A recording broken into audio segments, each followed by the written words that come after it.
Hello friends, welcome to Devanshka diaries. ఇప్పుడు మీరు వినబోతుంది నువ్వుంటే నా జతగా స్టోరీలోని 74వ భాగం. 2 రోజుల్లో మహాలక్ష్మి వర్క్ని త్వరగా ఓన్ చేసుకుంటుంది. 2 రోజుల తర్వాత ఆఫీస్కి వచ్చిన మహాలక్ష్మి వర్క్ చెప్పి పంపించేశాక వేణుని పిలిచి సీరియస్గా మొహం పెట్టుకొని, నాకు ఒక విషయం తెలిసింది, అది నిజమో కాదో నువ్వే చెప్పాలి అని అంటాడు. మొహంలో తెచ్చిపెట్టుకున్న సీరియస్నెస్ చూసి వేణుకి నవ్వొస్తున్న వినయం నటిస్తూ, చెప్పండి సార్, ఏం తెలుసుకోవాలి అని వంగి అడుగుతాడు.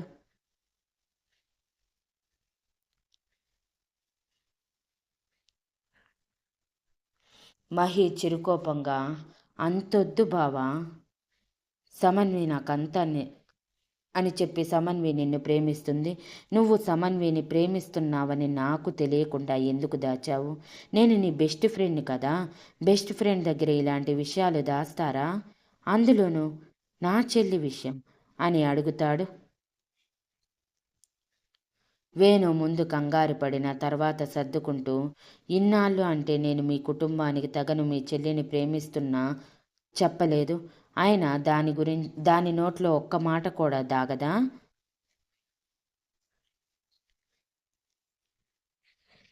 రుద్ర వచ్చే వరకు కూడా ఆగలేక నీకు చెప్పేసింది. అందరి దగ్గర నన్ను బుక్ చేయడం తప్ప దీనికేమీ రాదా అని అసహనంగా అరుస్తాడు. కోపంగా పైకి లేచి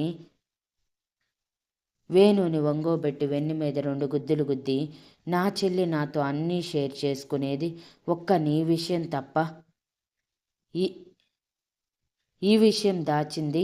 ఎంత మోసం చేశారు ఇద్దరూ కలిసి అని అంటూ ఉంటే వేణు పైకి లేచి అబ్బా అనుకుంటూ పొట్టలో కొట్టి, ఏంట్రా కొట్టడం, కాబోయే బావగారిని రెస్పెక్ట్ ఇవ్వు అని అంటాడు. ఓహో, కాబోయే బావగారు, మీకు మా చెల్లి నచ్చిందా? ఇన్ని రోజులు దాన్ని కుక్క పిల్లలా నీ వెనక తిప్పుకున్నప్పుడు నచ్చలేదా? నేను చెప్తున్నాను, నేను పెళ్ళికి ఒప్పుకోవటం లేదు. నా చెల్లిని నీకిచ్చి పెళ్లి చేయను. అన్నయ్యతో కూడా చెప్తాను సమన్విని నువ్వు ఏడిపించావని. అప్పుడు అన్నయ్య కూడా నీకు సమన్వితో మ్యారేజ్కు ఒప్పుకోడు అని బెదిరిస్తాడు. బాబ్బాబు, అంత పని చేయకురా అయ్యా, లేదంటే నాకు ప్రాణం, అదంటే నాకు ప్రాణం. ఇన్నాళ్ళకు నా లవ్ ట్రాక్లోకి వచ్చిందని అనుకునేసరికి ఎండ్ కార్డు వేయటానికి చూడకురా. నువ్వు అలా చేశావంటే నీ ప్రేమ విషయం నీ అన్నయ్యతో చెప్పాల్సి వస్తుంది అని రివర్స్లో బెదిరిస్తాడు. గుడ్లు బయటికి పొడుచుకొచ్చేలా షాక్ అయ్యి, ఏంటి నువ్వు మాట్లాడేది, నేను ప్రేమించటం ఏంటి అని తడబాటుగా అంటూ చైర్లో కూర్చొని, వెళ్ళి వర్క్ చేసుకో బావా, పెళ్లి మ్యాటర్ ఆఫీస్లో మాట్లాడుకోవటం బాగోదు అని టాపిక్ డైవర్ట్ చేయడానికి సిస్టమ్ ముందు వర్క్ చేస్తున్నట్టు నటిస్తూ ఉంటే వేణు నవ్వుకుంటూ, కొయ్ ఎన్ని రోజులు ఇలాగే నటిస్తావో నేను చూస్తాను. అయినా నువ్వు ఎవరిని ప్రేమిస్తున్నావో కూడా నాకు తెలుసు. డైరెక్ట్గా వాళ్ళ దగ్గరికి వెళ్ళి నువ్వు ప్రేమిస్తున్నావని చెప్పి నీ లవ్ని ఒక ట్రాక్లోకి తీసుకువస్తాను. అది ఎండ్ కార్డు వేస్తుందో లేకపోతే మ్యారేజ్ కార్డు వేస్తుందో చూద్దాము అని ఒక్కడుగు వేయగానే స్పీడ్గా వేణు ఎదురుగా నిలబడి గడ్డం పట్టుకొని బ్రతిమలాడుతూ, బావా, అంత పని చేయకు బావా, అది అసలే పిరికిది. నేను ప్రేమిస్తున్నానని తెలిస్తే బెదిరి చచ్చిపోతుంది. ఇప్పటికే నన్ను సార్ అంటూ ముంచేస్తుంది. దానితో క్లోజ్గా ఎక్కడ మూవ్ అవుదామన్నా నన్ను ఎక్కడ ఉంచాలో అక్కడే ఉంచేస్తుంది. ప్లీజ్ బావా, ఇప్పుడు నువ్వు ఈ విషయం చెప్పావంటే అది నా కళ్ళెదురుగా కూడా ఉండదు. ఎంతో కష్టపడి నా లవ్ లైఫ్ని ఇక్కడి వరకు తెచ్చుకున్నాను, మొత్తం నాశనం చేయకు అని తనంతట తాను ఓపెన్ అప్ అవుతాడు. వేణు షాక్ అయ్యి, అంటే నువ్వు ప్రేమించింది మహాలక్ష్మినా, సాధనని కాదా అని అడుగుతాడు. చిచ్చి, నేను సాధనని ప్రేమించటం ఏంటి, దానికి నాకు అసలు సెట్ అవ్వదు. అది టామ్ బాయ్. నేను మరో అబ్బాయిని పెళ్లి చేసుకోవాలి అనుకోవటం లేదు. నేను ప్రేమించింది నా మహాలక్ష్మిని. మొదటి చూపులోనే నా మనసుని దోచిన నా నెచ్చిలి వదిన రిసెప్షన్కి వచ్చిన రోజే బాగా నచ్చింది. తన రిసెప్షన్లోకి బెదురు కళ్ళతో ఎంట్రీ ఇస్తుంటే ఆ కలువ కళ్ళల్లో చిక్కుకుపోయాను. ఇక బయటికి రావాలని కూడా అనిపించలేదు. ఎప్పుడెప్పుడు దానితో మాట్లాడుదామని ట్రై చేస్తూ ఉంటే అన్నయ్య వాళ్ళని నాకే అప్పగించి అది భయంతో కనీసం తల కూడా ఎత్తలేదు. ఆ భయం ఇంకా నచ్చింది.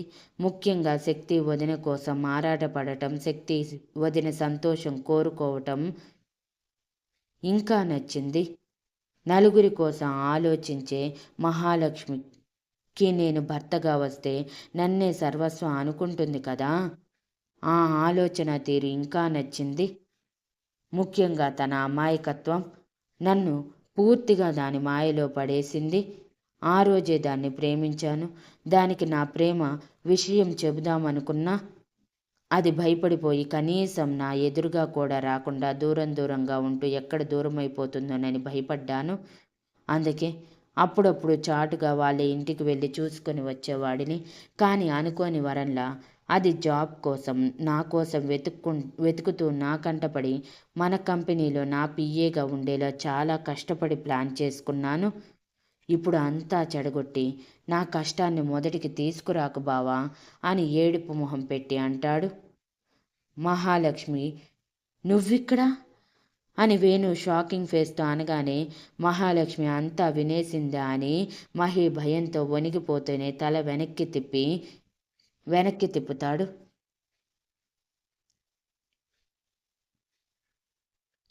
రుద్ర శక్తి వైపు చూస్తూ, ఉంటాయి నాలాంటి దెయ్యాలు అంటూ శక్తిని బెడ్ మీదకి చేర్చి తన మీదకి చేరిపోయి, నా స్వీటీని తినేయటానికి మాత్రమే నేను పుట్టాను అంటూ శక్తిని ఆక్రమించుకుంటాడు. అలా రుద్ర శక్తి హ్యాపీగా వాళ్ళ ప్రైవసీ ఎంజాయ్ చేస్తూ ఒకరి మీద ఒకరు కొండంత ప్రేమ పెంచేసుకుంటూ క్షణం కూడా విడవలేనంత గట్టి బంధాన్ని వాళ్ళిద్దరి మధ్య పెంచుకొని ఒకరి గుండెల్లో ఒకరు నిలుస్తారు.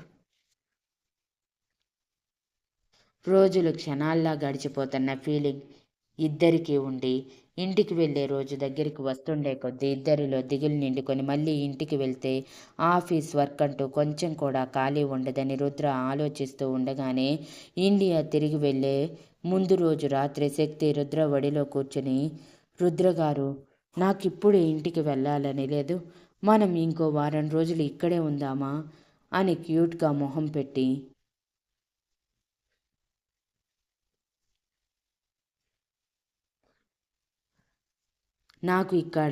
నాకు వెళ్ళాలని లేదు, కానీ సమన్వి మ్యాటర్ తెచ్చాలి. స్వాతి మ్యాటర్ ఎక్కడి వరకు వచ్చిందో చూడాలి.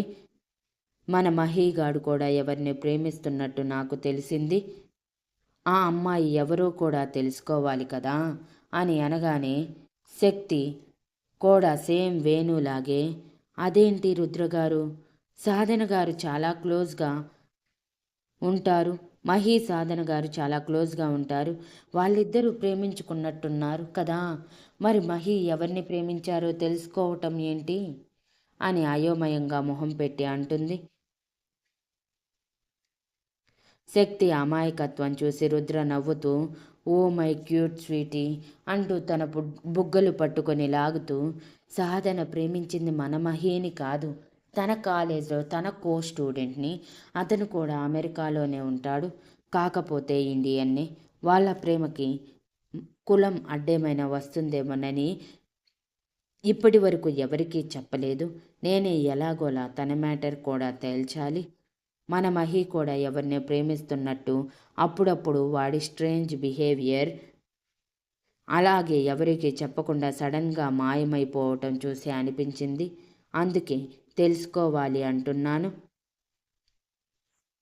సో మనం రేపు బయలుదేరాలి స్వీటీ. కావాలంటే మరోసారి ఇలాంటి వెకేషన్ పెట్టుకుందాం అని శక్తి గడ్డం పట్టుకొని కళ్ళు చిన్నవి చేసి రిక్వెస్ట్ టోన్లో అడుగుతాడు. శక్తి ఆలోచిస్తున్నట్టు మొహం పెట్టి, మరి మహి సమన్వి గురించి అన్నారు కాబట్టి ఓకే. ఇంతకీ అక్కడ అప్డేట్స్ ఏంటి రుద్రగారు?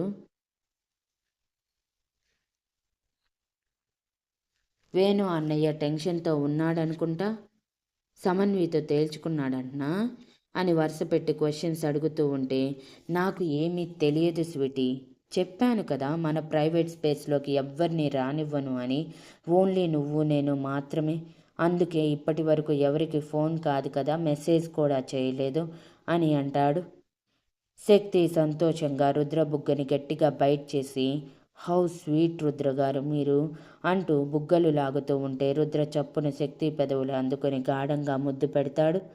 శక్తి కూడా ముద్దుకి జత కలుపుతూ రుద్ర మెడ చుట్టూ చేతులు వేస్తే రుద్ర ఇంకొంచెం ముందుకు వెళ్తూ శక్తి నడుముని తన చేతుల్లో ఇముడ్చుకొని పూర్తిగా తనలోకి లాక్కున్నట్టు పట్టుకొని పావుగంట ముద్దు పెట్టి మూడా నవ్వటంతో శక్తిని ఎత్తుకొని బెడ్రూమ్లోకి తీసుకువెళ్తూ ఉంటే శక్తి కంగారుగా, రుద్రగారు ఇప్పుడు డిన్నర్ టైం అయింది, డిన్నర్ చేద్దాము అని అంటూ ఉంటే, అవును డిన్నర్ చేద్దామంటూ శక్తిని కింద నుంచి పై వరకు చూసి, కానీ ఆ డిన్నర్ కాదు అంటూ బెడ్రూమ్లోకి తీసుకువెళ్ళి డోర్ క్లోజ్ చేసి, ఈ డిన్నర్ అని చిలిపిగా అంటూ ప్రేమగా శక్తిని ఆక్రమించుకొని తనలో కలుపుకుంటాడు. Thank you for listening and please like, share, comment and subscribe.